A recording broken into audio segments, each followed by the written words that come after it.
and welcome. Today I have a very interesting guest. It's Colleen Patrick-Goudreau, who is a recognized expert and thought leader on the culinary, social, ethical and practical aspects of the vegan lifestyle. But before we get into the conversation, just in case you are not familiar with Colleen's most excellent work, I will read out a short bio for you. So Colleen Patrick-Goudreau is an award-winning author of 7 books, including the best-selling The Joy of Vegan Baking, The Vegan Table, Color Me Vegan, On Being Vegan, and the 30-Day Vegan Challenge. She is an acclaimed speaker and beloved host of the inspiring podcast Food for Thought, which has been voted favorite podcast by Veg News magazine readers several years in a row. And her new podcast, Animology, is changing the way we talk about animals. Colleen shares her message of compassion and wellness on national and regional TV and radio programs, including on a monthly vegan segment on Good Day Sacramento, and as a monthly contributor to National Public Radio. She has appeared on the Food Network, CBS, PBS, and Fox. Interviews with her have been featured on NPR, Huffington Post, US News, and World Report. And her recipes have been featured on epicurious.com and oprah.com. So welcome, Colleen. I'm so excited to have you with me today and really looking forward to the conversation. But let's start at the beginning. What was it that caused you to reconsider your diet and decide that the vegan lifestyle was going to be the right way forwards for you? Yeah, my experience is very similar to, I think, a lot of people's experiences, in that it was a journey. It didn't just start at vegan and end at vegan. It started definitely eating animal products. I grew up eating everything, meat, dairy, eggs. And I was one of those kids who loved animals at the same time. And I didn't know what I was eating. Of course, my parents didn't tell me, not out of spite or out of vindictiveness.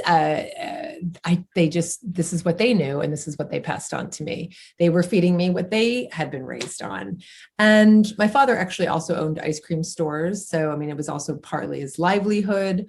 And I just didn't make the connection. I just didn't make the connection. And when I did, whenever I had any kind of inkling that I was kind of eating an animal and also loving an animal, my parents made the typical excuses that I think a lot of parents make around, the animals are here for us, that they sacrifice themselves for us. They don't feel the same kind of pain we do, or the same kind of emotions we do. Even compartmentalizing animals into, well, dogs can feel that way because we had a dog, but cows and pigs and sheep, which is of course untrue and ludicrous. But I believed them. And I just, kind of went about developing a taste for animal products. And I also went about continuing to love animals and feel very deeply if they suffered at all in any way. And I also went about my life, now getting into my kind of mid-teens, late teens, early adulthood, asking questions and being curious, and always wanting to know more and do better. That was just kind of in my nature. It still is. And I picked up a book called Diet for a New America, which in the United States was one of the first books that came out that talked about the effects of meat, dairy, and eggs on our health, on the animals, and on the environment.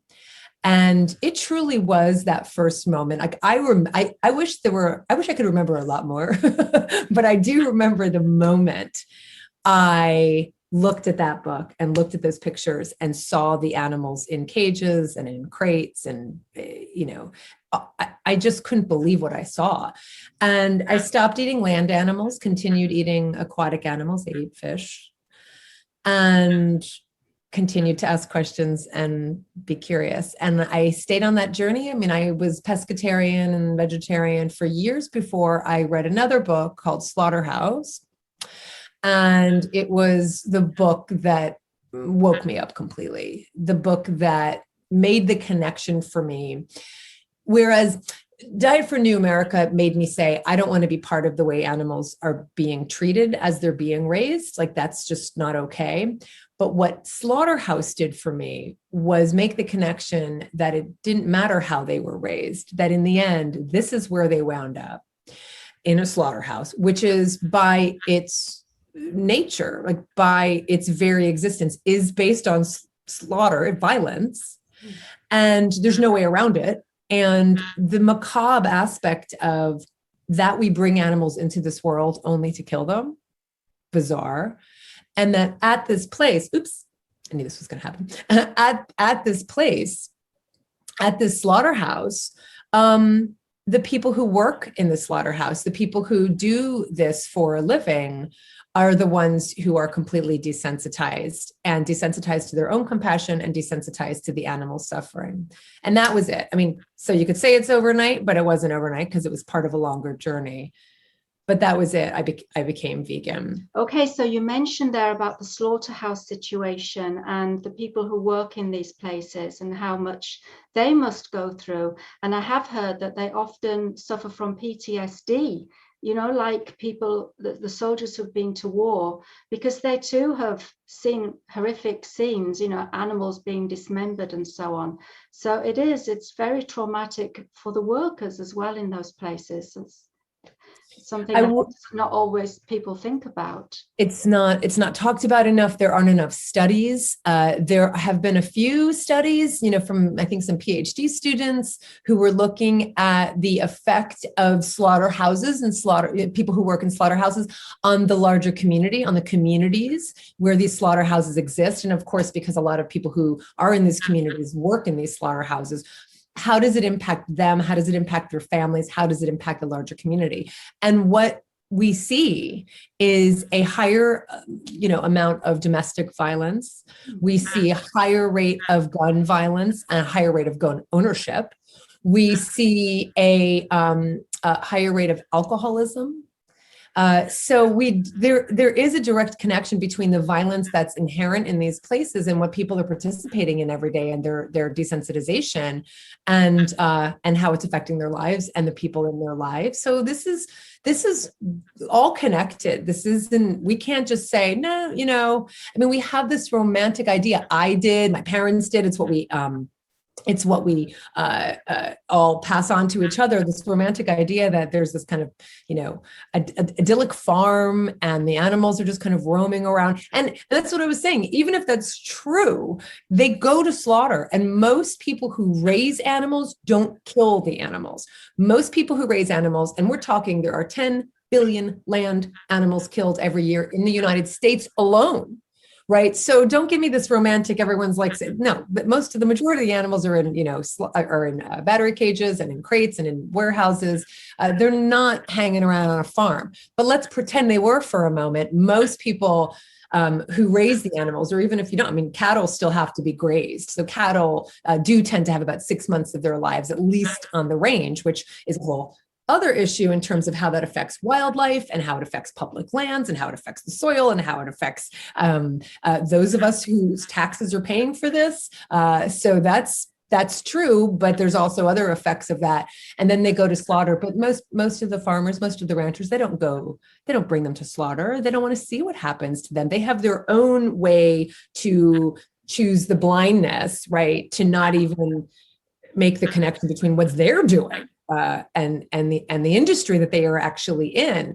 So there's a lot of disconnections, just emotionally and mentally and spiritually, because of all of these connections between animal agriculture and violence and the killing of wildlife. There's all those connections. We then have to disconnect our own hearts and our own minds because it's too painful to contemplate that's what we're contributing to every day. Yeah, absolutely. Yeah, it's so ingrained, this cultural thing, definitely. And even just thinking about how ingrained the attitudes are towards consuming meat for your you need meat for your protein. This is such an ingrained belief, passed on from generation to generation. And you must have lots of dairy for your calcium. You need your fish for your omega-3s. And yet all of these are plentiful in the plant kingdom, but somehow there's this barrier, there's this block due to these ingrained beliefs. I mean, how can we break through these barriers, do you think? You know, I think there will be generations that have to die before we replace the education in schools and, you know, both from when we're young and in primary school all the way up to medical school, people who are actually training to be in the medical profession. So it starts very young. So am I hopeful? I am. I do think that it's starting to change slowly. I mean, Canada actually is doing some really exciting things in terms of changing their, you know, their nutrition requirements and recommendations, very overtly saying it doesn't have to be dairy, it doesn't have to be animal flesh to be protein and to be calcium and protein respectively.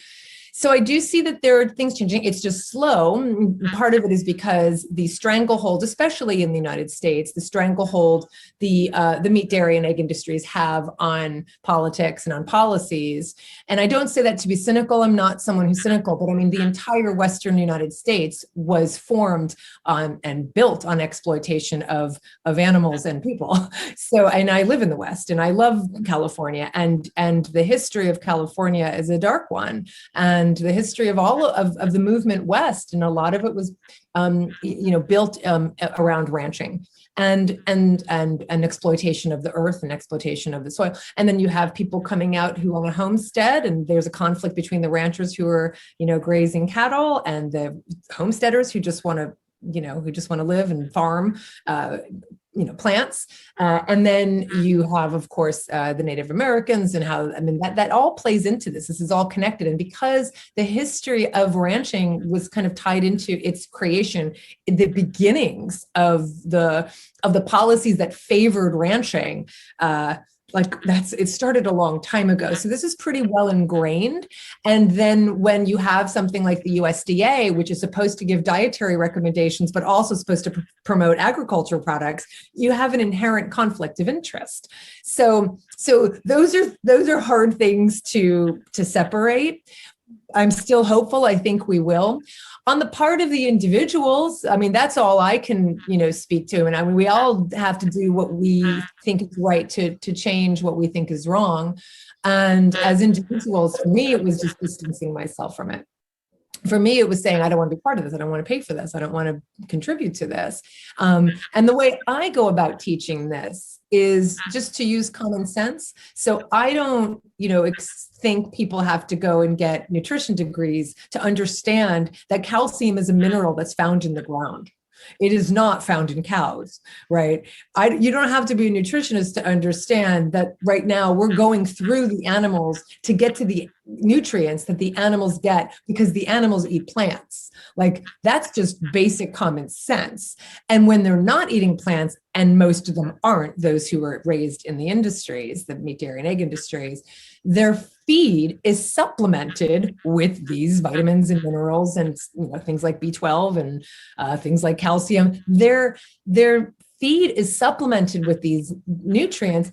And then when the product is made, something like cow's milk, it's fortified with vitamin D. So this isn't like this, it's talked about like it's this most natural thing. The most natural thing is to eat kale or collard greens or spinach or broccoli and get the calcium that's just completely in that plant. That's where it is. It's where it resides, and skip the middle animal. That makes the most sense. And in terms of just resources, obviously, it's the least resource intensive, at least compared to raising animals. And it's also the most nutrient dense because we absorb 50 to 60% of the calcium in something like a leafy green and 30% from cow's milk. And you get all of the other problems that contribute to heart disease and cancer and diabetes. So you do the math. That's common sense, right? So that's how I go about it. But it just takes a long time for this stuff to be separated from its politics and politics. It definitely does, yeah. So you talked then about absorption, which I think is another really key issue here.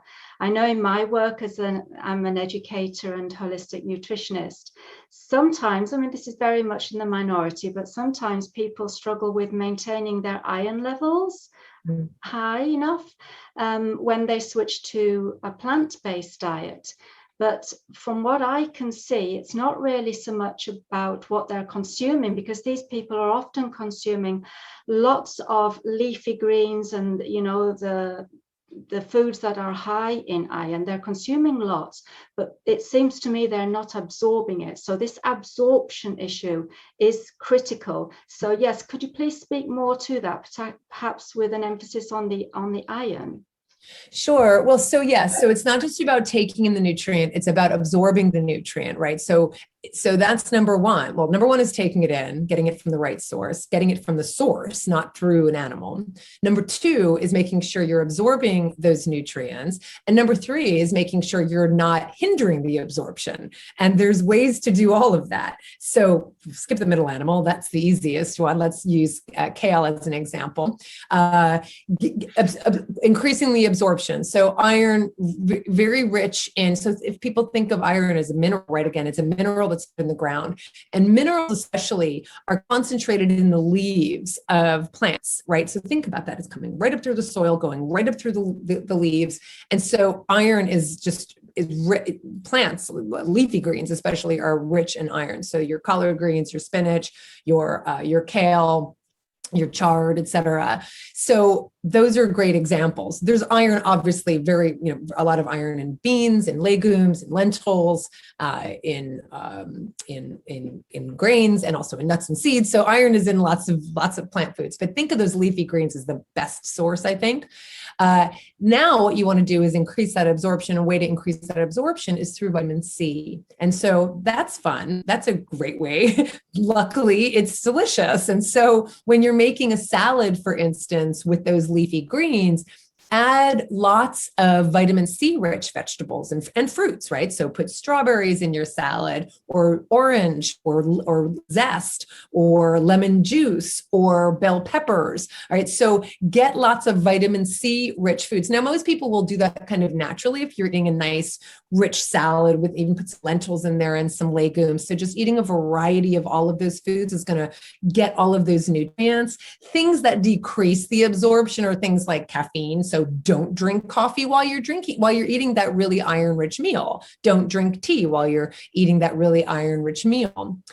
The other thing I would say, though, Kim, and I'm sure you would agree, is, so what I encourage people to do is, again, empower yourself, use common sense, empower yourself, but don't necessarily diagnose yourself. People will make a change in their diet and then have some other factor and then associate that new factor with this change they made. It may be related, it may not be related. So what happens is people kind of have this mental association. Well, I've been vegetarian for 4 days and I'm really tired and I'm lethargic and I must be iron deficient. So not going to happen in 4 days, first of all. Second of all, if you're really concerned, go to a doctor, get your blood work done. But honestly, it's not realistic. And if you're really concerned, right? Because there's a difference between true iron deficiency and maybe you're working more, maybe you're not getting enough sleep, maybe you're drinking alcohol. There's other reasons you might be tired. So don't just automatically think it's because you're iron deficient.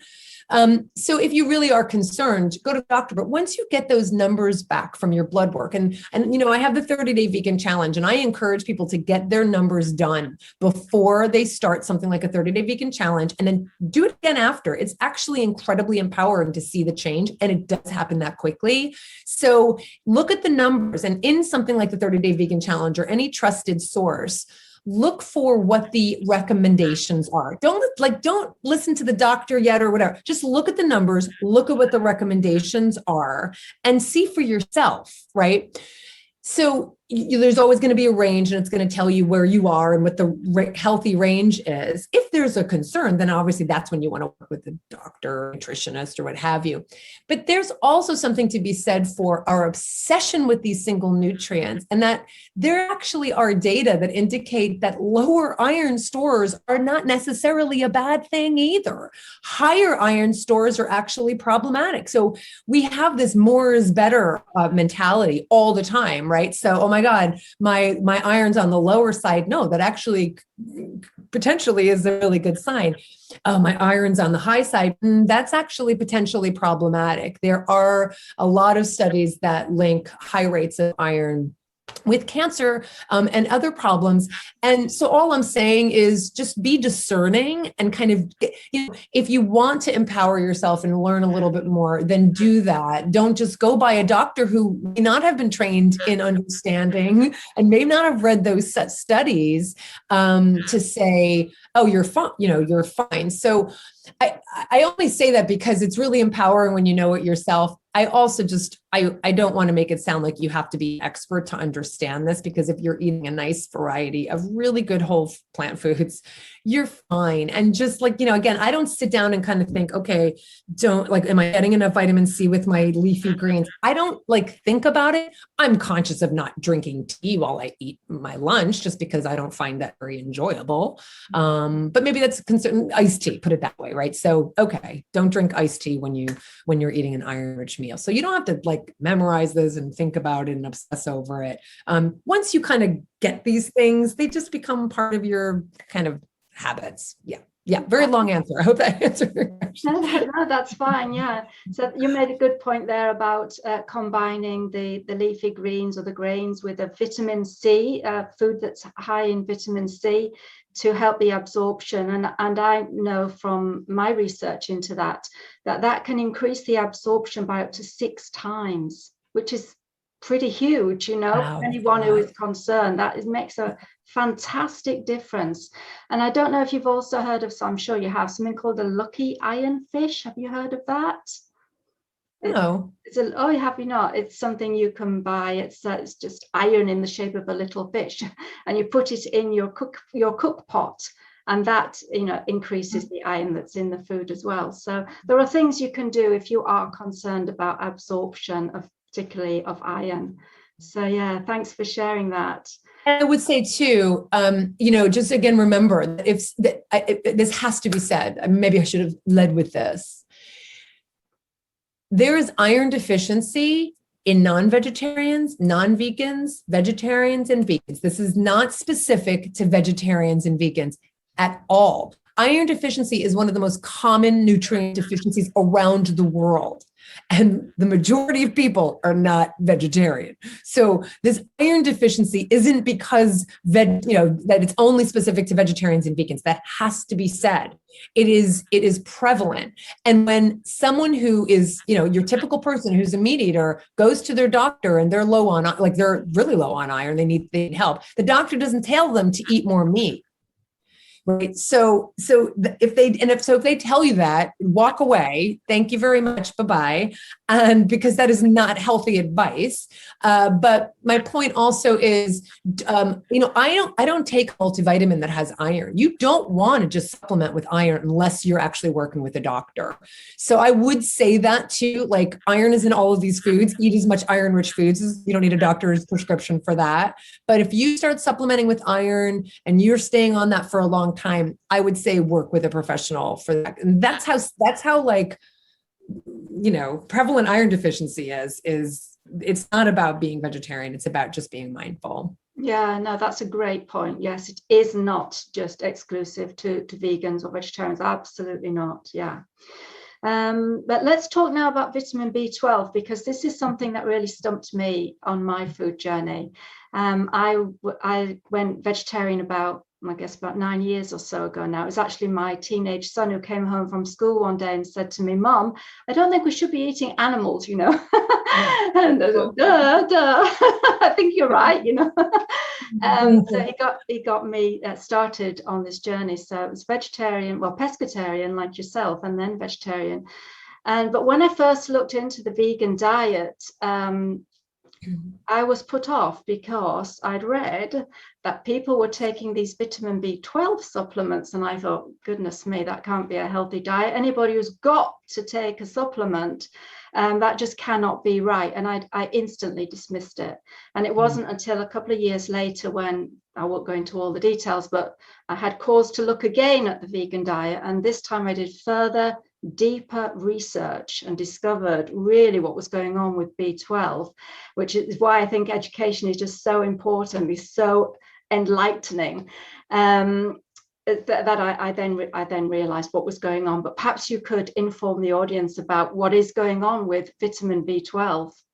It's so frustrating. So what you're talking about with education, it's so important. The problem is you're also going to look at, other people who say that vegan is, unhealthy because you need to supplement with B12. So, yes, there's lots of information out there and you can find an answer to anything you're looking for, and you're going to get a lot of different answers. So I'll just, again, use the common sense approach, which is you don't have to have a degree in nutrition to understand this. And again, first, and I really, it's so sad to me that there's this notion that only vegetarians and vegans have to, make sure they're getting enough B12 and everybody else is fine. It's not true. I mean, the problems we have in terms of disease I'll speak about North America, but we could talk about Western, the Western world, are related to diseases of excess, not diseases of deficiency. You don't have kwashiorkor, which is protein deficiency, official protein deficiency in the Western world. You don't have people who have, scurvy. We don't have rickets. I mean, that's not the problem. The problem is not diseases of deficiency. The diseases we are dying from, which we have no business dying from, are diseases of excess, the heart disease, the cancer, the diabetes, right? These are the diseases. And yet what happens is people will go to make a healthier choice like you that was delayed because you read something that said, nope, vegans need B12. And yet I know it's out there, but we need more information out there to say, you're eating meat, like you're going to die of cancer. You could you could have a heart attack right now, right? I mean, that's what's so sad. And that's why that's the education part that I think needs to happen, because it's absolutely bonkers that people are dying of these diseases. So B12, again, no one's, yes, there's B12 deficiency, and it's in vegans and non-vegans, vegetarians and non-vegetarians, meat eaters, vegetarians, every scope of the way. It's all across the board. So that's number one. This is not just specific to vegetarian. Now, I don't want B12 deficiency, but again, what most people are dying from or sick from is not because of B12 deficiency. Most people are on cholesterol lowering medication rather than, and that doesn't faze anybody. Like people are like, oh, like I'm going to have to be on like cholesterol lowering medication or blood pressure medication for the rest of my life. Okay, whatever. But I'd have to supplement with B12. No, I'm not going to go vegan. Like that's so disempowering and it's so unfortunate. So that's my very roundabout way of saying B12 deficiency, of course, is in everybody, and it's very easily managed. And the bottom line is B12 is so one of the things we're talking about here, right? The nutrients we need are plant-based. We talked about calcium, we talked about protein, we talked about iron. These are nutrients that are in the plants, period, full stop. The only nutrient we need that's not in plants is B12, but it's not in animals either. It's synthesized in bacteria. So it's not animal-based, it's bacteria-based. And there was a time when we would kind of consume a bit more bacteria when we didn't wash our vegetables so obsessively that now we feel compelled to do so because of the way our food is grown, pesticides, et cetera, right? So we wash our vegetables, we're not getting any soil. We're not that you have to go out and eat dirt, but that the idea is that the nutrients are in the soil.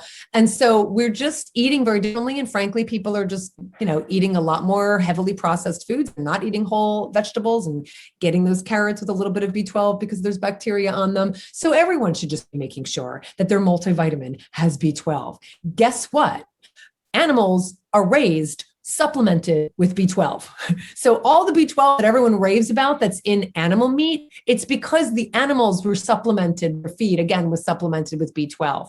You will not find a rancher that doesn't feed their cattle, especially in terms of cattle, right? But also chickens and all other animals, with this whole feed that includes all of these supplements. So you are So if you're eating meat, you are supplementing with B12.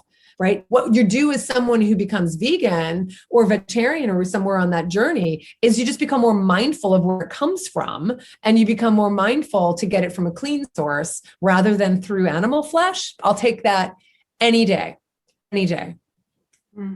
Yeah. I'm sorry that it took you so long. And it is so, I mean, this is the story of so many people, because I mean, we all had our blocks and fears. There's so much fear around making the healthiest change we could make and the most compassionate choice we can make. There's so much fear around it because of this misinformation, and it's heartbreaking. Yeah, yeah.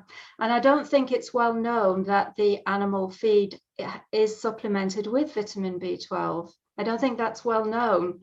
I think people think that vitamin B12 is made inherently within the animals' bodies, you know? So like you say, you are already supplementing with vitamin B12, especially if you're eating the animals that come through the factory farming system.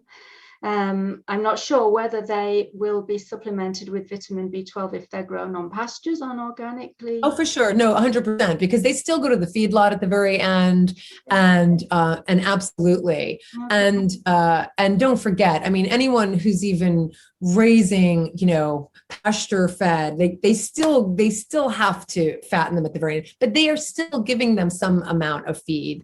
They're not just taking them from pasture and going right to the slaughterhouse. And the feed is, kind of universal, industry wide. It's not just, yeah, for sure. Yeah. Interesting. So vitamin B12 itself is made in the soil, isn't it? It's synthesized in the soil. Synthesized in the soil, yeah. Totally. And the animals we eat are vegetarians. These are not animals who are eating other animals. So they have to get their, that's what I mean. They're getting the nutrients. And then we eat these animals, but these animals are getting their nutrients from the vegetables. They're not getting their nutrients from animals. We don't eat carnivores. The only carnivores we eat are probably different aquatic animals, right? Salmon. But the land animals we eat are 100%. I mean, they're primarily plant eaters. Yeah. Oh no, thanks for bringing that information forward. It's really vital, I think. Okay, so let's move on now to your many books. You are a prolific author, which is wonderful, and I was really fascinated with your book Color Me Vegan, and the idea that the phytonutrients in the foods give the pigment, the color to the food itself, and how different colored foods affect different organs in the body. I don't know whether it's just the artist in me, but I just love the idea of the color having such a profound and specific effect. Please tell us more about this idea of maybe eating the rainbow, eating lots of different colored foods.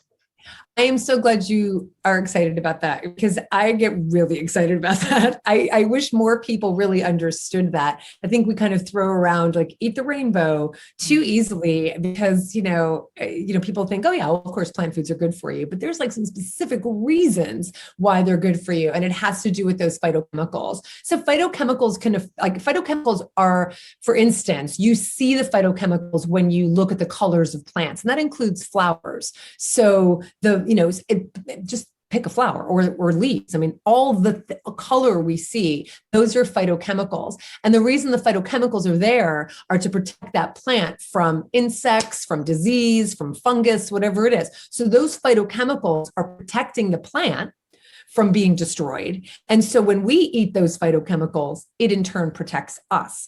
And the different colors affect our different organs. Now, you would know this, and everybody knows this when you think about beta carotene. That's the most commonly known, I think, phytochemical, because we know that it's good for our eyes. Right. So we've been taught that from a really young age, but we need to expand that. But that's the concept, is that the beta carotene concentrates itself in our eyes. It's actually how they got the name for carotene. It's from our eyes. So that alone should tell you how powerful that is. So the orange color concentrates itself in our eyes. for instance, lycopene. We've heard of lycopene, specifically people, in tomatoes, right? So lycopene is there's been a conversation like, well, is there lycopene in ketchup? Like ketchup was increased when like lycopene became a news story, which unfortunately means that people were probably increasing their consumption of French fries and hamburgers, because what else do people put ketchup on? So no, if you really want the best concentration of lycopene, then you want to eat just tomatoes, and tomatoes with some fat. That's another. So again, absorption, we absorb those phytochemicals. We absorb that lycopene better when it's combined with a little fat. Could be whole fat, could be nuts or seeds, or it could be some oil as well. And when tomatoes are cooked, so that's why like tomato sauce and ketchup was talked about a lot around lycopene. So that also increases the absorption. But lycopene concentrates itself in the prostate. So that increases and decreases the chances of prostate cancer, for instance, in men, and increases healthy prostates. So that's the idea, is that these different phytochemicals, phytochemicals that we see as color concentrate themselves in the different organs of our bodies. Lutein is also for our eyes. Oh my gosh, I have to now think of all of them. Anthocyanins affect us. But I mean, overall, just eat all of them and it's going to affect you in all these positive ways. And the best way, that's why I'm vegan. I'm going to write a book called Color Me Vegan, but I can't write it. You cannot legitimately write a book about concentrating and eating color and talk about animal products. There's the color is in the plants. So it's not even legitimate. And in Color Me Vegan, I talk about, for instance, egg yolks, right? So if you look up lutein, foods rich in lutein, you will come up with egg yolks, right? That will be one of the things that come up. Well, you know why egg yolks are rich in lutein? Because they supplement the feed of the chickens who were raised for their eggs with lutein. And especially because there was a time when they didn't do that and the egg yolks were a lot paler. So when they started supplementing the eggs with lutein, because it turns out people really like really rich yellow yolks, it's what they want to see. It's because they supplement the feed of the egg laying hens with lutein. Right? Salmon, we talk about salmon and the pink color of salmon. Salmon aren't pink swimming in the ocean. They're only pink when or lobster, same thing. They're not pink. They're not red in the ocean. They're only red when you put them in hot boiling water, because the phytochemicals are then able to be released. And what is it? Now I'm tasked with remembering phytochemical that red. Zeaxanthin. It's a type of xanthan, and so it's if you look at, if I'm not kidding you, there is a chart that salmon ranchers can pick from. It's like a fan, like a paint, like a different color, a paint fan, like of different paint colors. Salmon ranchers can pick the color pink they want based on the artificial synthetic zeaxanthin, this color pink, that they put in their feed, in the feed of the fish that they're raising. Because most salmon are farm raised. Most salmon, we're killing out the wild salmon. Most salmon are farm raised. They can pick the color salmon they want for their audience, for their consumer base, based on the amount of the synthetic version of the natural phytochemical. So even if you're talking about the color in animals, it's still because they're eating plants. So just skip the middle animal when it comes also to color, and get all of your color from the plants, and just eat a variety. Green is the most concentrated of all the colors. So when you think about fall, autumn, and the foliage, right? It's not that the leaves turn a color, it's that the folate dissipates and you see the color underneath. So when you're eating green, you're eating all these colors. The color's already in there. You just can't see it because the folate is covering. I'm pointing because I have trees outside. I keep pointing to my trees, nothing you can see. But the color's already there. The folate is just covering it. So eat a variety of different colors. I think it would be such a fun way to teach children to eat. Instead of saying, eat your vegetables because they're good for you, it's healthy if you eat your apple, just encourage them to pick the colors they're going to eat that day, And how much more fun would that be than being told you have to do it because it's good for you? Absolutely. And we're drawn, aren't we, to colors? You know, we'd be drawn to a beautiful red apple hanging from a tree. We love to see the red strawberries coming up. The color attracts us, doesn't it? And like I said, that's just not there with the animal foods unless it's, you know, there for the reasons you've just gone into. But yeah, that's a wonderful idea, the color. I thought that was brilliant. And I was also interested to know if the colors actually of the foods would be linked in any way to the chakra system of the person. You know, it's funny you said that. There was someone I was co-moderating a discussion with someone, and she was talking about that. It's not my area of expertise at all, but it was kind of, I was talking about color in all of plants, and she was talking about the chakra. So I think some people would be drawn to that. I don't know much about it though. Yeah, well, my ears picked up when you talked about tomatoes affecting the prostate, because the prostate is in the area of the root chakra, which is red in color. Just interesting. It would be fascinating to do a study on that, you know.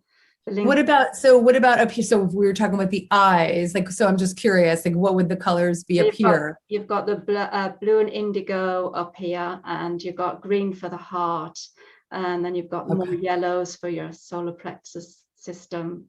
Yeah, it goes like that. Yeah, fascinating.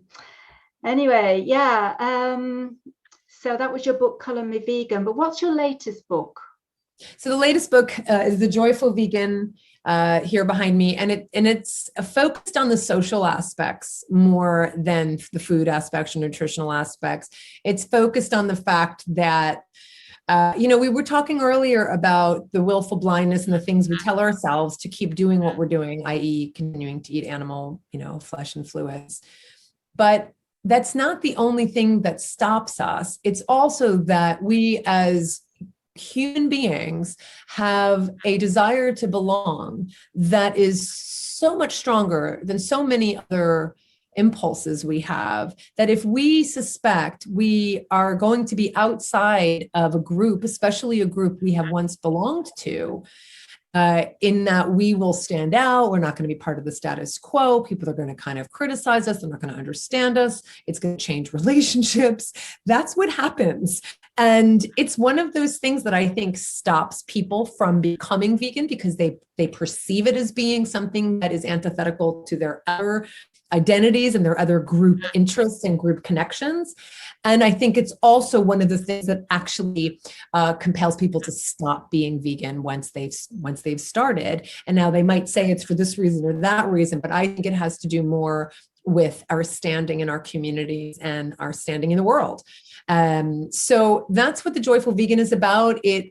I identify these 10 stages of what happens when you kind of make this change. And it has to do mostly with, well, kind of like our own perception of ourselves and our own relationship with others and how we communicate. I'm being a bit vague, but like, you know, when we tell our parents that we're vegan and they go, what's wrong with the way I raised you? And why are you doing this to me? And you'll eat meat for me though, right? I mean, those are the kinds of things that happen. Or, you know, you have this experience of, you know, not feeling like you belong and not knowing how to tell your coworkers and not knowing what you're going to do when you're traveling or holidays. And you navigate all of these social aspects. Now, the point that I'm making in the book is you can navigate them, and I'm going to help you navigate them. But because for some people who haven't, you know, who just didn't expect it to be like, I think that's the most challenging part for people, are the social aspects. It's not the food. It's not the nutrition. It's not, you know, it's easy to learn new recipes. It's easy to, you know, find out about all the wonderful, exciting products that are out there and eat wonderful, colorful, delicious, nutritious food, right? That's the easy part. The difficult part for people are the social aspects. And so I want to help navigate people through that so they can feel confident, so they can be unapologetic, so they don't have to lose relationships, so they don't have to feel that they don't belong. And so that's what The Joyful Vegan is about, kind of the social and emotional and cultural aspects of how we eat and why. Yeah, I'm glad that you've addressed that. I have a course that's called Go Vegan Successfully, and 3 of the modules are to do with the social aspects of going vegan. So I totally agree with you. This is an area that many people find difficult. Imagine if you're the only person in your family who decides to go vegan. You know, how are you going to navigate your meals and, you know, the conversation? it's tricky. It's definitely tricky. And when you're invited out to a restaurant and they haven't got anything on the menu that quite fits in with what you need to eat. So yeah, I'm glad that you've done a book on that. And I think a lot of people find that really helpful for those who are new to on the vegan path or considering going vegan. I think getting, again, educated in this area and getting some tips and tricks up your sleeve can really help you navigate those challenging times ahead, which could be challenging, but if you manage them, that's right, in a certain way, then you can minimize any discomfort.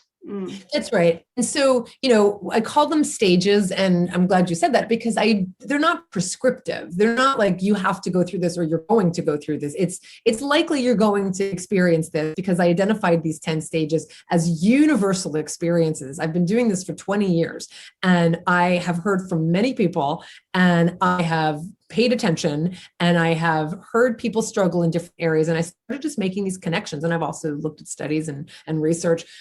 And that's why I came up with these 10 stages. It's not that it's going to be challenging. You might not, anger is one of the stages. You might not experience that. Especially for people who do this for ethical reasons, when you become so aware of what animals are going through every second, every day, right now, as we speak, it can feel really, especially since one of the chapter before anger is coming out, or the 2 chapters before anger is coming out, and you tell your family and you tell your friends because you're so enthusiastic about this new way of living, and then no one does anything and no one makes a change. That could lead you, because possibly you had expectations, but that could lead you to feeling angry and frustrated. And what I think is actually really underneath all of it is sorrow and sadness. And so that's what we talk about. And even forgiveness of yourself, because there's a lot of people who feel guilt that they didn't know earlier, whether it's for ethical reasons or because, for health reasons. Maybe you got sick, and if you knew earlier, you could have avoided this. Or maybe your children they don't eat healthfully because you raised them eating animal products, and now you feel bad because undoing those habits is really hard. And so guilt is a part of it, regardless of why you do it. And so I help people navigate that. So it's not that you're going to go through this or you have to go through it. It's more that there likely will be some issues, and I've heard them all. So let me give you a name for them. Let me tell you you're not alone. Let me guide you through that so that you can, on the other end, come out feeling like you can, be joyful and forgive and just navigate all of this joyfully and confidently, as I say, and unapologetically. So it's been really lovely. I'm really grateful because when I did it as a podcast series before it became a book, and just so I've been talking about it in this way for years. And when I would go to talks and conferences, people would say, "Oh my God, thank you so much." I'm like, I was in stage 5 and now I'm in stage 6. Yesterday I was in like 7, 8, 9. Like it gave a name to the experiences people have. And that's just made me really happy. So yeah. Yeah. I think it is hard sometimes for people to, feel so deeply about what's going on. Our eyes have been opened to what's going on. You feel so deeply about it. Mm-hmm. And, it's hard for that not to overspill sometimes. But I think if we can remember that we were there once ourselves, we were those people who didn't see before. And how would we have wanted people to respond to us then? We would have wanted them to be understanding. But still drop those seeds, and just remember that every little seed you drop is just a link in the chain, and it's a very important link, because without that link the chain would not be formed. So, and also any change that's going to take place with dietary change, if it comes from within the person rather than being coerced and pressured from without, it's likely to be more long lasting. So to keep that in your mind as well is helpful, I think. Yeah, I often talk about the fact that that I mean, and this, I don't think this is false modesty, but I've been doing this a long time, and I've heard from a lot of people who say, you're the reason I'm vegan, and I say, you're the reason you're vegan. I was the conduit. You were open to the information. I didn't tell you anything you didn't already know. I just removed all the muck that was blocking all that truth. And so that's what I think is really true. So I try to just, that's how I see my work, as a conduit, and just going right for the truth. And I'm going to plant the seeds, and then I have to go, I don't know if it's going to germinate. I have no idea. That's not my business. It's not my right. But my part is telling the truth and raising awareness and giving them some seeds and giving them some information. What they do with it is not mine, but I do think it's already in there. That's why people say, don't tell me, I don't want to know. It's not because they're apathetic. It's because they're compassionate. And they know that if they really know the truth, or if they really let the truth in, or if they really let those blocks get removed, that's what I think it really is, then they're going to be compelled to change. And it's the change they're afraid of. It's the unknown they're afraid of. So I think people they're already compassionate. It's just been piled on with all this muck and mud and cement that's blocking what is, I think, our inherent compassion, our inherent wisdom, our desire to be healthy, our desire to be happy. But we also desire to belong. And that's the stuff that gets the conflicts, right? We want to do what's right, but we also don't want to feel like a misfit, and we don't want to rock the boat, and we don't want to upset our family. So how do you navigate all that? That's what I do. Yeah, no, thanks for putting that book together. I'm sure it's going to be really helpful for a lot of people. And another thing that's going to be really helpful for a lot of people is this 30-day challenge that you offer. I saw it on your website. Perhaps you could tell us a little more about that, because that sounds like a really great way to make a start. I think it is. And everyone's going to have a different theory about what works for people, because if some people might hear that and say, oh, no, it has to be much slower for people. You can't just expect them to do it and then that's it. This isn't about that. This is saying, I've seen people try and fail, meaning that they kind of go back, right? They try to be vegetarian, they try to be vegan, and they stop. They go back to their old habits. And I am convinced that it's because they did not replace their old habits with new ones. They didn't have a foundation on which they could stand. So they kind of flailed a bit. They were on this kind of rocky, sandy foundation. It wasn't firm. And because they didn't have someone just kind of guiding them. I also think 30 days, I am absolutely persuaded by, it could be 3 weeks. And that's what experts, kind of behavior modification experts say, 3 weeks to change a habit. Fine. I like 30 days. It's nice and round. Yeah. And I think that when people make a commitment for 30 days, whether it's to do something for 30 days or to not do something for 30 days, what happens is they're forced to confront a habit that they didn't think about before, right? You go to it's lunchtime, you go out, well, we will again one day. You go out to a restaurant and you say, oh, great, I'm going to order the burger. And oh, wait a second. I'm doing this 30-day vegan challenge. So wait, what's over here that I've never looked at before, that I never would have looked at had I not, tried this for 30 days?